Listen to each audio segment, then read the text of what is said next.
I know. Just like synchronous leg crossing.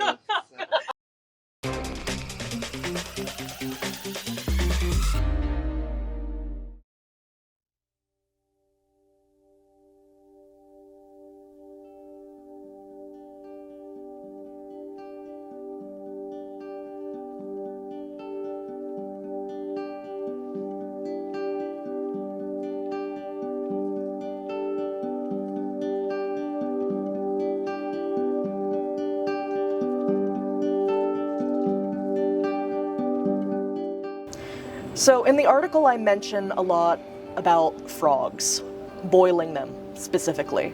You know, there's this sort of popular science anecdote that if you drop a frog in boiling water, it'll just jump out. But if you put the frog in lukewarm water and put it on the stove and slowly heat it up, you sicko, the frog will stay in and you'll get a lovely frog soup that you can serve with garlic bread and a nice side salad and so on and so forth. So I was sort of the frog that was being made into frog soup in the US. I knew things were bad, I knew things were not ideal, but you grow up in a place and under a set of paradigms for so long to, like, you can understand that they're bad all you want, but a certain part of your subconscious is going to go, well, that's just the way things are. And then I come to Austria and things are questionable in an entirely different way. And you always have this, you have your rose-colored glasses on at first, going to another country. It's like, oh, these specific things that are really bad in the US aren't so bad here. Thank God. And it's slowly over a matter of years that's like, oh, you all are crazy in a completely different way. Like, that's not to knock Austria at all. I love this place. I intend to live in Vienna for as long as I possibly can. But it sort of recontextualizes the things you go through back home. And it's like, oh, things are not only questionable, but they can be questionable. There's more questionability in heaven and earth, Horatio, than is dreamt of in your philosophy. To botch Hamlet. So that was sort of like being the frog that was thrown into the boiling water, where you go, oh, Jesus Christ, what is going on? But the real horror I've found is, so I got here in fall of 2019. And since the pandemic, watching the increasing sensationalization of the news and political cycle in Austria, and just knowing exactly where that ends, and the horror, like the creeping horror of, I came here to get away from this. I came here because things were going so badly in the US for queer people, but globally it just seems like there is not an escape right now. We are turning up the dial on the gas stove everywhere all at once.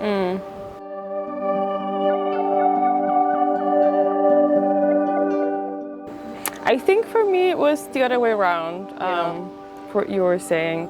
So in the US, I think especially in the beginning, hearing about, I don't know, how many vacation days people have and how much healthcare can cost and all of these things. I think I idealized Austria in some ways. Of course, you know, there are many issues in Austria too, but for me, like in my, you know, type of privileged situation, I can have a very good life here. Oh, of course. And I don't have to worry about issues or about everyday needs basically as much as I would have to in the US. But I think in an educational setting, it was the other way around. I think there's much more done in the US, more conscious effort to make educational spaces more accessible for different groups and to have a better experience there. Although, of course, that's limited to geographic locations. But I think coming back here, I realized, well, things are not, you know, I was always aware that things are not so great here either. But I think coming back, I realized a lot of issues that were going on in the US are going on here as well. Like, for example, there's definitely some resentment against, you know, queer people here as well. For example, the whole rallies against drag queen story hours. And definitely the abortion issue is, I mean, here abortions have never been fully legalized, and now in in Vorarlberg, the westernmost part of Austria, the only doctor who used to provide abortions is retiring this year, so it's unclear if abortions are going to be available at all there. I think they're also not available in the easternmost state, federal state in Burgenland, and then another one is discussing registering all people who are getting abortions. Tirol and Salzburg are thinking of that. Oh yeah, actually two of them. I think overall it's just not looking great for people who are not wealthy, white, cis men in both countries.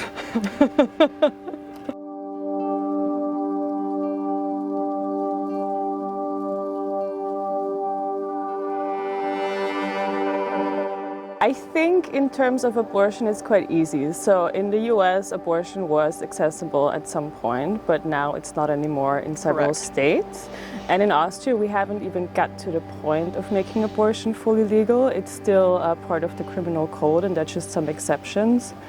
So I think in the US, we're dealing with going back, and in Austria, we haven't even, gotten to that point yet.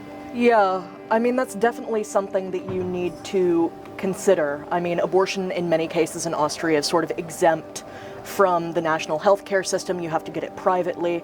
It's this whole super thing. Expensive. It's very expensive. Isn't it like €600 or something ungodly? And there's uneven standards for how many weeks you can have an abortion at. It's just it's a cluster. Another issue in the US is that everything is so sensationalized. Like every political point is very mediaized. It's this whole thing. And I feel like Austria is sort of taking steps towards that direction. It's like I mentioned when I wrote about certain politicians complaining about the Americanization of politics and media and culture, and yet they're out here doing the exact same thing. Yeah. Crying and whining about genders and drag queen story hours and the like. Right. I think another difference is that in the US there's a lot more data collection on the situation of experiences people of different races make, people with different gender identities and sexual orientations. And I think in Austria, in terms of data collection, it's mostly limited to gender. Yeah. And I think I think things are somewhat changing now, but definitely in education that's an issue. I think that gives you a different idea of what the situation looks like and what, different groups are actually dealing with. My perception as an outsider coming to Europe is that a lot of European countries, Austria included, sort of look at the idea of race and nationality and things like that almost as if they don't measure what's going on and the problem doesn't exist and they don't have to deal with it. Yeah, and I think in German-speaking countries there is some hesitation towards, collecting data. For obvious reasons. For obvious reasons, yeah. So I do get that, but I think that's still... I don't think we should learn from the US in many regards, but that's an aspect where I think that could be helpful.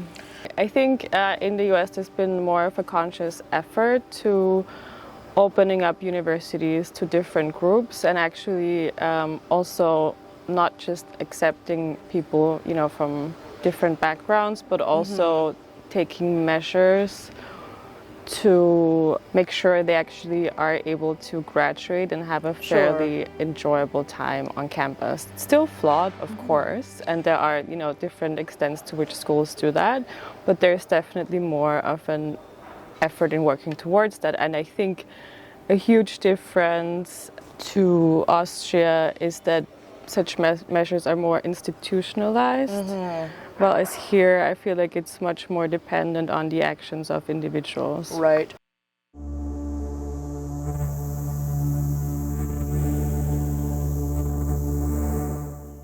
Well, aside from going to certain demonstrations, which I've actually gotten pretty into lately, a lot of the queer rights demonstrations, a lot of the pro-immigration demonstrations, things like that. A lot of it is based on more individual conversations with friends of mine and other people in the sort of Viennese Austrian queer community, but I'm sort of able to be the one who has that lived experience of, yeah, this is what it's like in the American South right now.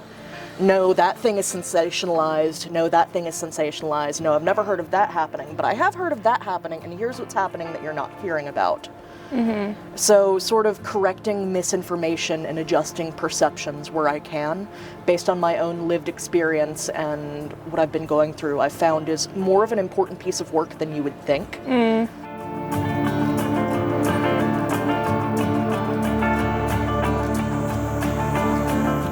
It's difficult because the systems are so different from one another. But I think it's interesting because in Austria, education is basically, there's free access to education. If you are an EU citizen, I think it's still free to go to most public universities, which in the US is definitely not the case. The school I was at was very expensive, but still somehow a school like Dartmouth is more effective in actually supporting students in graduating. The graduation rate is very high. I think it's over 90%. And in the US, that's completely different. Like unless your parents already went to university, the chances of you graduating is quite low. I think it's almost counterintuitive to have one system where education is really expensive and then marginalized group, once they get in, actually graduate. Well, in Austria, that's not the case, even though education is free.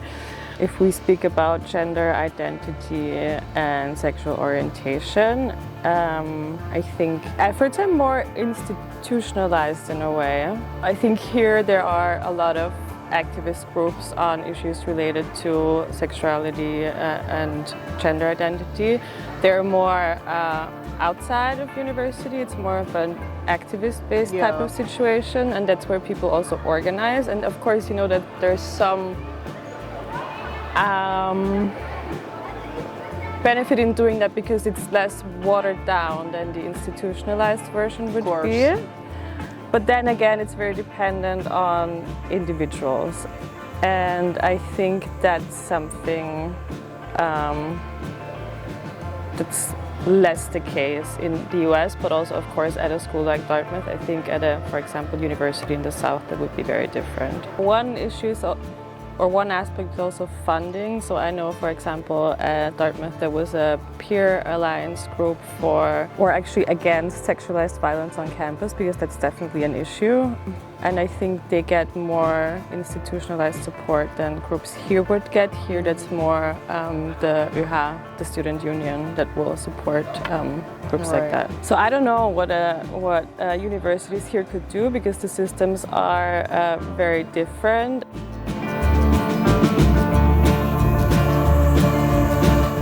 Well, a lot of the problems thus far are institutionally based. And the thing about an institution is that they are scared, just deadly scared of solidarity. Because a smaller group that you can pit against other smaller groups, sort of the divide and conquer strategy, you can crush them easier. But the second you get all of these groups together and they discover that they have common goals, it's a lot harder to suppress that kind of action. You see this sort of thing going on right now in the US in regards to the strikes with the Screen Actors Guild and the Writers Guild and everything like that. If they were just striking as their own individual guilds and not coming together in solidarity, they probably would not have been able to maintain the strike this long, but as it is, they're going strong and they're prepared for another several months. I think the same sort of lessons can be applied to intersectional solidarity in regards to identity as well. Yeah. I mean, I think there's different aspects to this. I think one of them is, yes, definitely. I think if bodily autonomy is under attack in countries like the US and Austria and globally, that affects both cis women and, trans people, queer people alike. So I think it's important to instead understand that those issues are interrelated. Yeah, like, do we have the right to do what we want with our body in regards to either maintaining or terminating a pregnancy, in regards to gender affirmation surgery, in regards to doing things with other consenting adults that certain people who have way too much free time on their hands think about. I think that's the political side, so I think it's important to show up for protests and support causes that fight for that on a political level. I think we shouldn't rely too much on institutions, and I don't think we can expect Wasn't it much from that. But I also think it's important to these problems always seem like big, and it's frustrating, and like you don't feel like you have that much power actually doing something. But I think what you can do on a smaller level is if you see something happening, some kind of form of discrimination or hate crime, maybe online or in the real world, do something about it, step up.